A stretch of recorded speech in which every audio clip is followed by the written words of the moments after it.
Hi, I'm Doug, and welcome to a New Mexico Minute. I'm on a quest to learn everything there is to know from the artists of this state. Let's go learn something.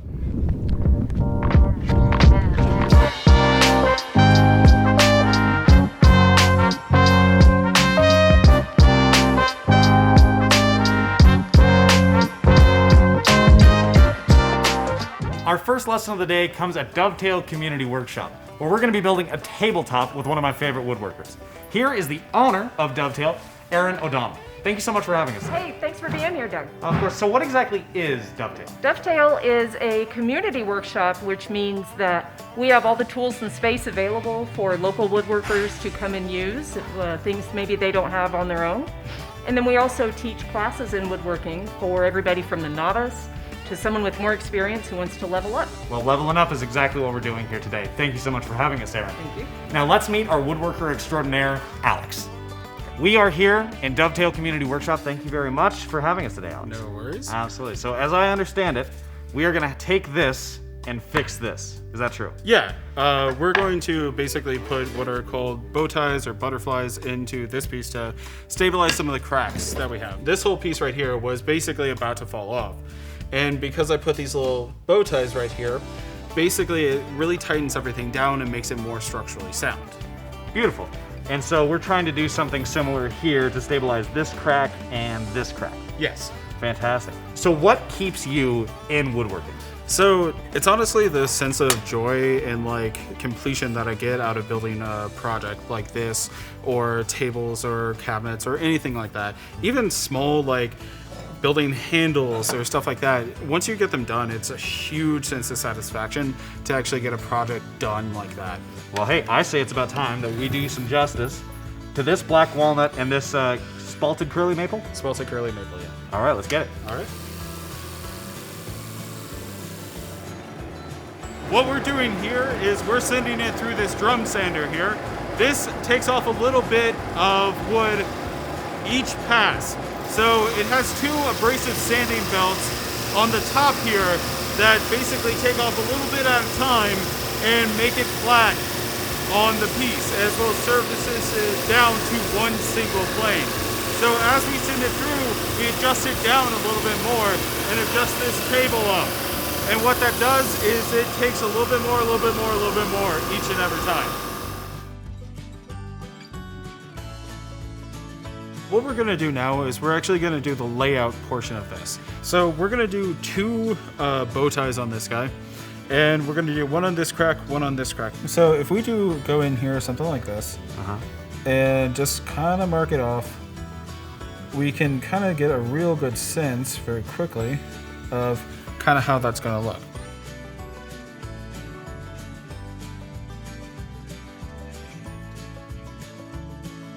What we're gonna do now is we're gonna actually measure these and just kind of get a good idea and play around with it a little bit. We're just gonna give a rough idea that it's about 35 millimeters by 55 millimeters. Yeah. So something like that. Then we're gonna play around with the angle. So go ahead and mark out something that is 55 by 35. Okay, that sounds good. Okay. So when we're doing our actual setup for the angles on this, what we always do, find center and center and draw a line straight through it. And you basically form a 4-grid box. That will give us a line to draw to the corners, so that way we can perfectly set up our bow tie. That actually looks pretty good. So go ahead, take the straight edge and draw a line corner to corner. Okay.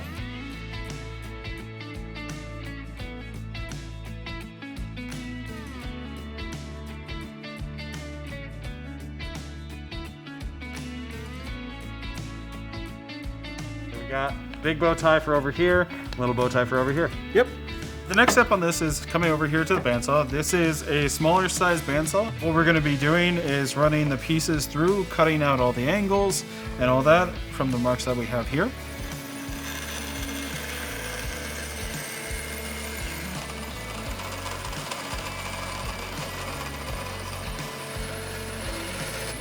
So now it's your turn. All right.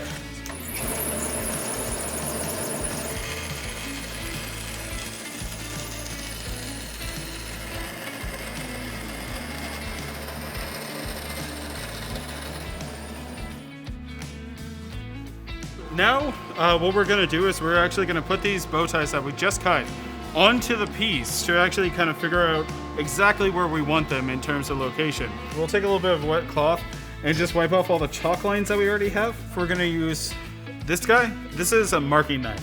What we're gonna do is we're gonna just take and mark the edges of our pieces on the board itself. You just take the knife, just do a couple marks.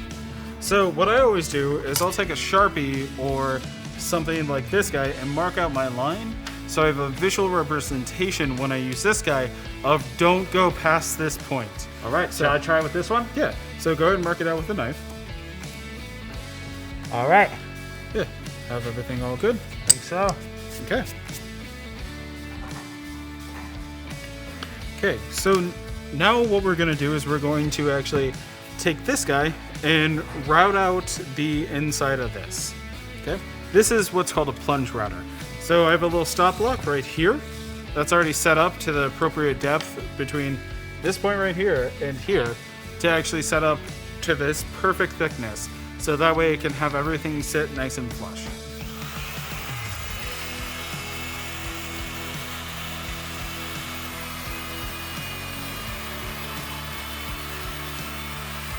So now what we're going to do is we're going to go in with the chisel and tidy everything up.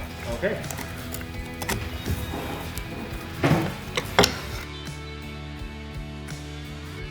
Take this guy, the marking knife, or your chisel, just very carefully, just kind of roll it that way. And all you're trying to do is just ease the edge a little bit so that way it goes in better. We're just going to put a little bit of glue, then put this guy on, and we're going to tap it down. And you want to be gentle when you're tapping this down. You don't want to like really bang it in there, but once you get fairly close, you can really. Wow! Go ahead and take a mallet, and you want to tap each side in. Give it a little bit more force than that.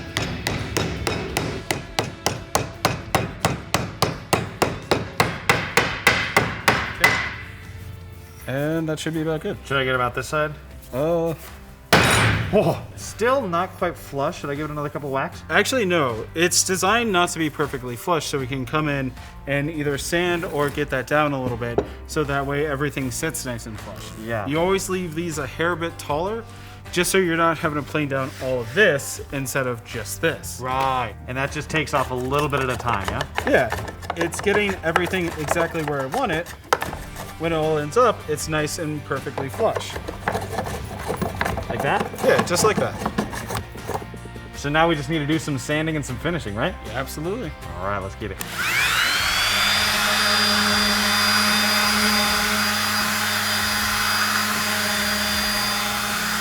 So in this cup, we have a mixture of tung oil, boiled linseed oil, and spar urethane. So it'll protect and keep water out, as well as make it look really, really nice.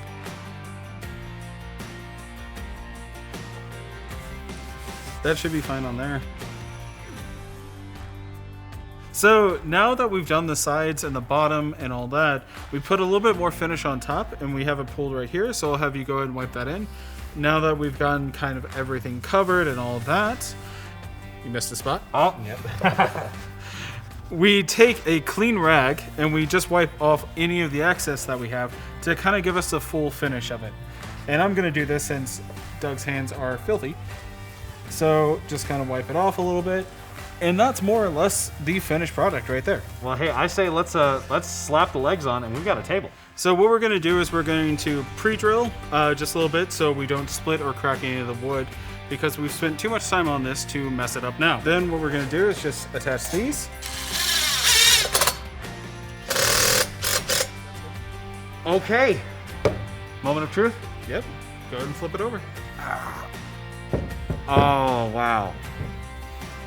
That's a table. Yeah, Alex, thank you very much, my man. no worries. Today, we've already taken a slightly ugly chunk of wood, and with Alex's help, turned it into my new favorite table. And we still have plenty of crafts left to do.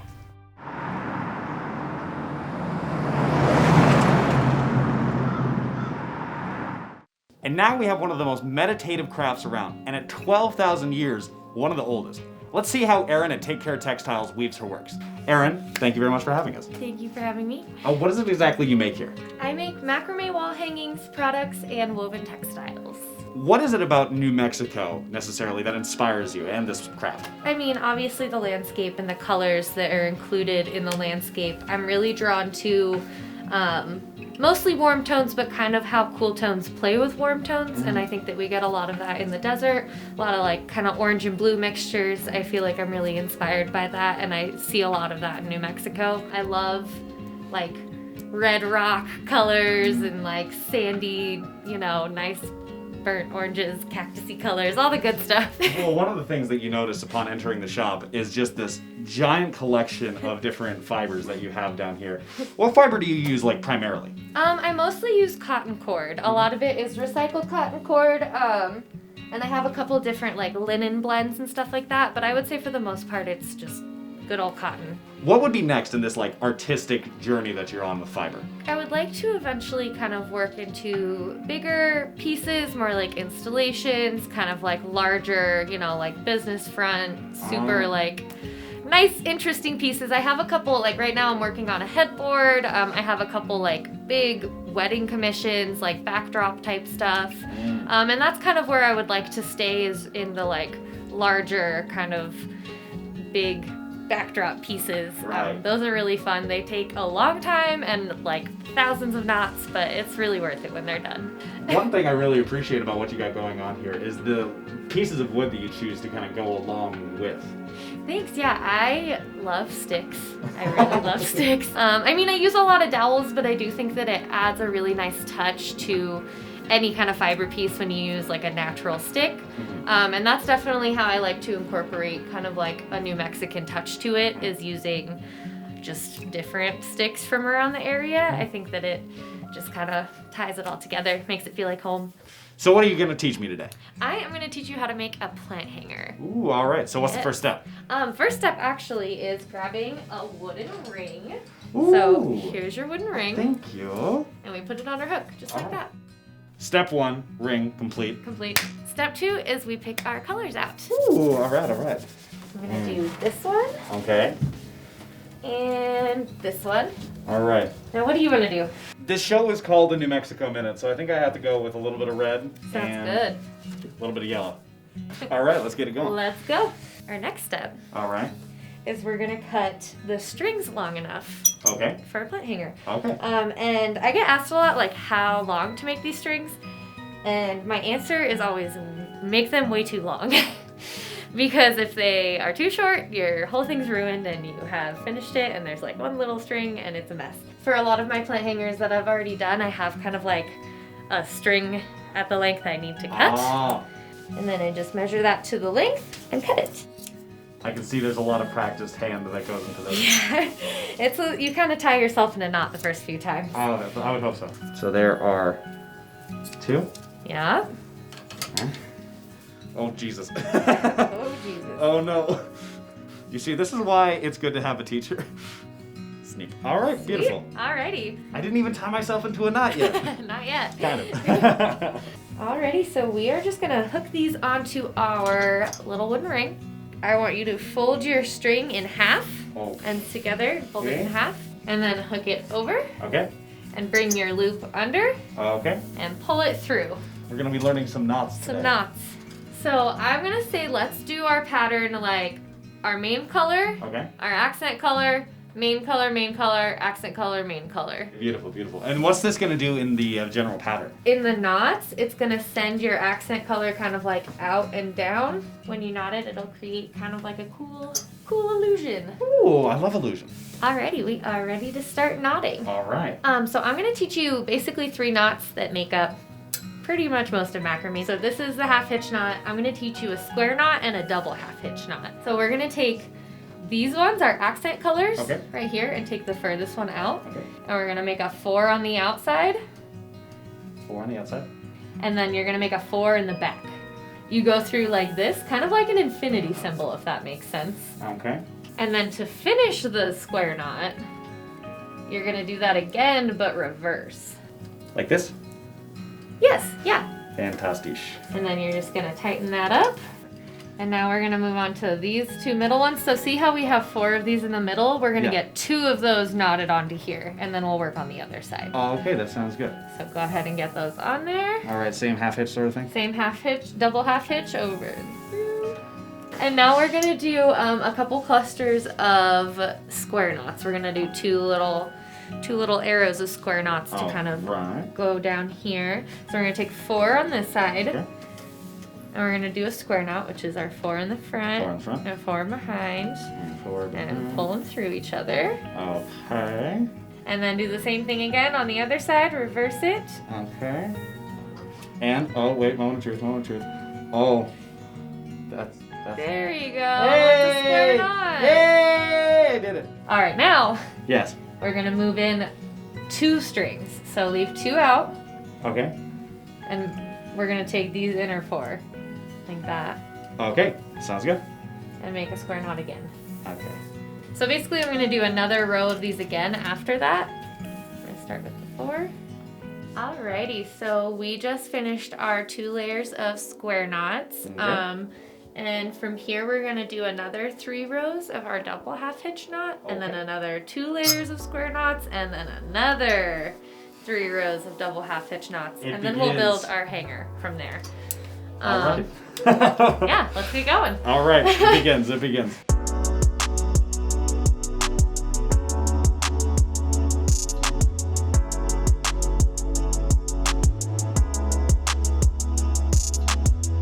Alrighty, so we have done the rest of our double half hitch knots. We have 3 different sections of 3 rows of half hitch knots going V's.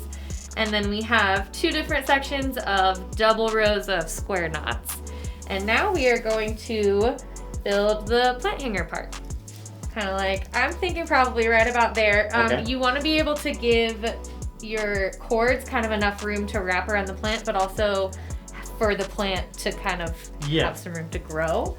So I'm gonna start with my 4 cords, and I'm gonna do the first knot right about here. All right, so now we're gonna bring these 2 ones in the front, the 2 yellow ones for you. Okay.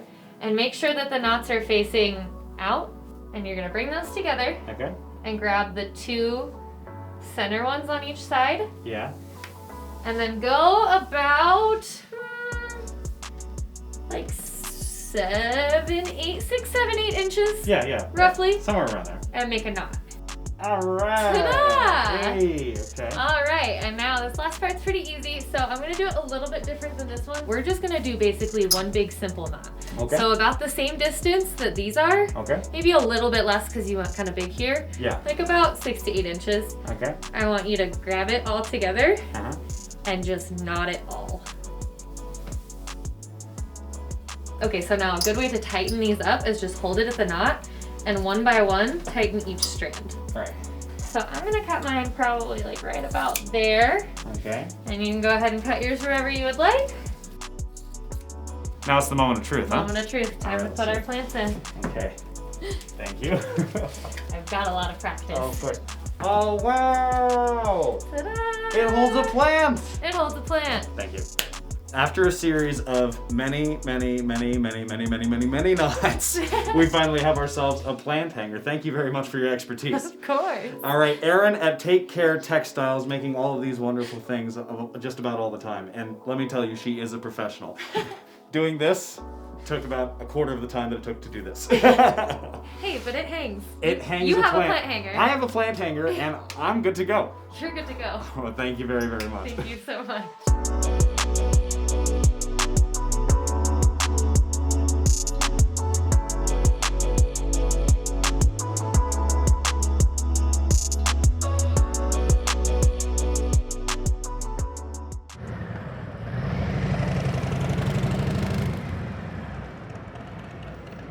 There's a lot of different ways to work as an artist. You can work at a community workshop like Dovetail, or maybe at a university or a community college. Or, if you're one of the lucky ones, you can work out of the comfort of your own home. And that's what we're doing here today with Mike Romo at Iron Shepherd Forge. Well, we are here inside the garage now in the middle of Iron Shepherd Forge. Thank you very much for having us in here today. It's a pleasure having you guys over. This is a lot of tool buildup. It looks like you've been at this for a good amount of time. Is that the case? I've been forging for about 10 years. Oh, okay. Started as a hobbyist and started running it as a business a few years ago, and just expanding capabilities and doing more things for more people and really enjoying it. I had a very influential shop teacher, Scott Hill, in Vaughn, New Mexico, which is where I'm from. He really got me working with metal, mostly welding and fabricating stuff. And then, you know, life went on, went to school, got married, had some kids. This stuff kind of falls to the wayside. And then a few years ago, about 10 years ago, I picked up, decided to do some research on the University of YouTube about how to start blacksmithing, and so I cobbled together an anvil stand, used a big steel bar as a makeshift anvil, and then I built my own forge. It's a homebrew project. It's completely homemade, and it's been running nonstop for the last 10 years. Beautiful. People always ask me what it's like working with fire, and I tell them, well, I'm a retired firefighter. I fought fire for 20 years, so now I create with it. All right, well, let's get to firing. Let's do it. So we've got our bits of steel here. What exactly are we going to do with them? So this is 7 inches long of 3/8 inch hot rolled round bar. We're gonna fire up the forge. We're gonna get them hot, and we're gonna make a couple of hooks. Use my little torch here that'll burn my knuckles. And it'll get up to about probably about 1800 degrees Fahrenheit. But the first step we're gonna have is we're gonna come in and we're gonna hold it at a little bit of an angle, right? Yeah. And then we're gonna strike here on the edge, right? And then we're gonna turn it 90 degrees and hit it again. And then we're gonna go back and forth.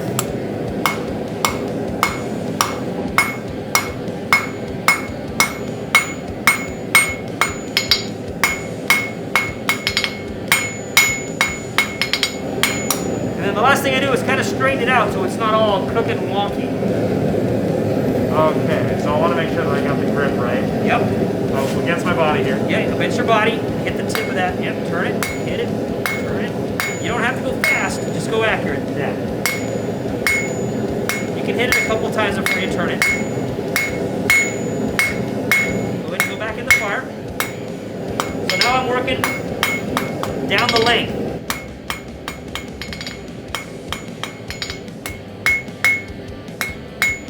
There you go.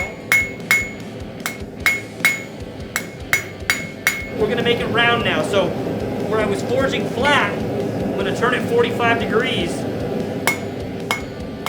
I'm gonna flatten that corner out. And I'm gonna go then I'm gonna go 90 from there. And I'm not hitting it very hard.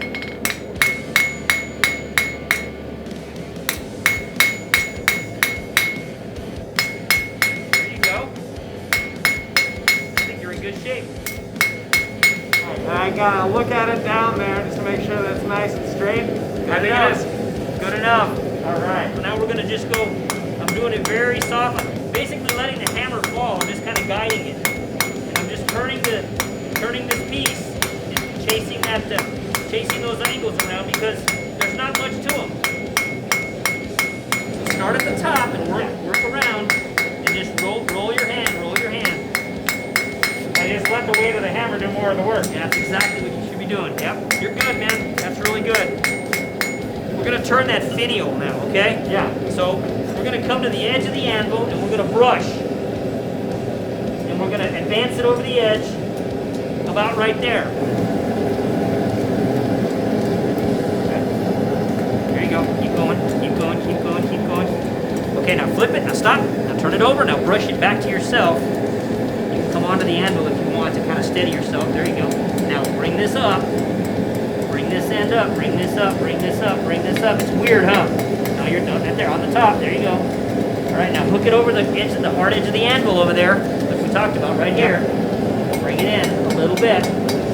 Yours will be a little flat. It's all right. There you go.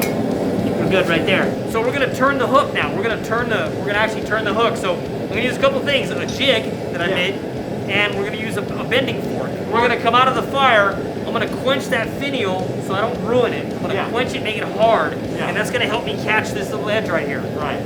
So we come out of the fire. All right. So there it is. Yeah. Red hot. There it is. I lock it in place, and then I bring it around. my bending forks to kind of push it against that jig. You're pretty much ready to go. All right, now are we sure that this isn't full of Guinness? Positive. Okay. Drank that long ago. Oh, good man. Okay, so just let's get the man.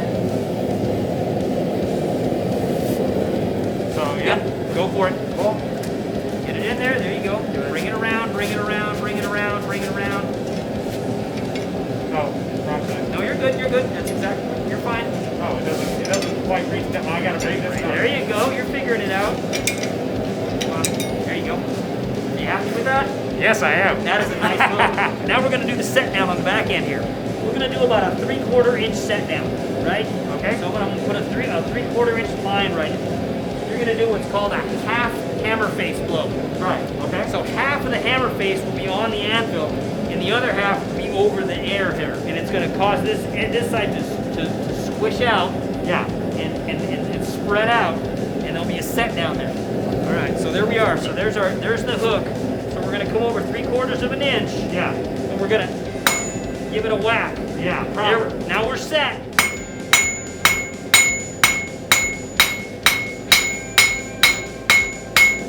And if you look, this is even with the back, right? Yeah. So when it goes up against the wall, it doesn't stick out. Yeah. Have on, right? Right. Nope, this goes on the anvil, and your hammer comes right there. Perfect.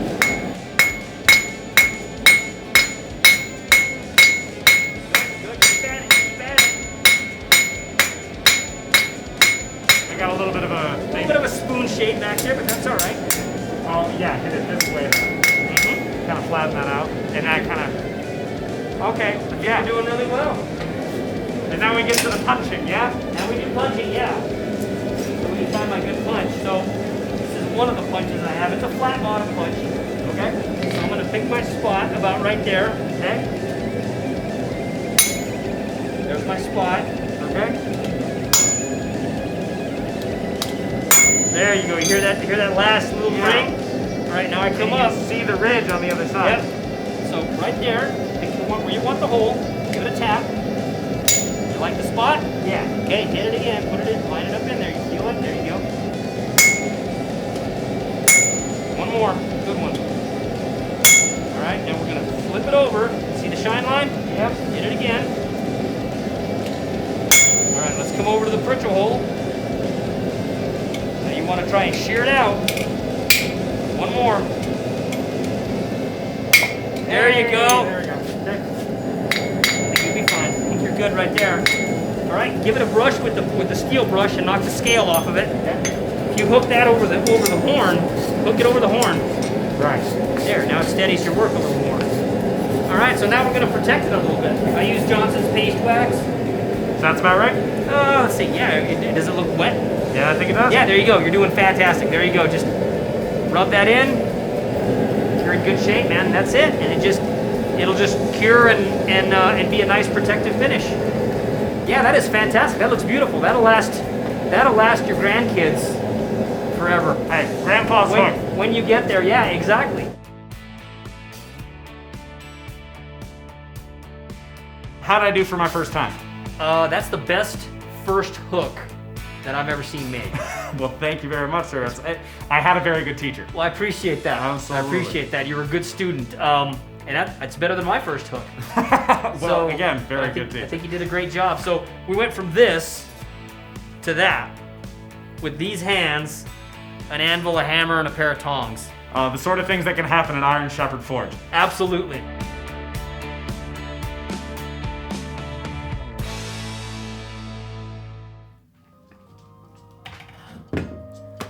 I learned a whole lot today, and with the guidance of our excellent artists, I think you did too. And you know what? I feel good. Alex was right when he said there's no greater feeling of accomplishment than making something with your own two hands. This has been a New Mexico Minute. I've been Doug. Thank you very much for watching.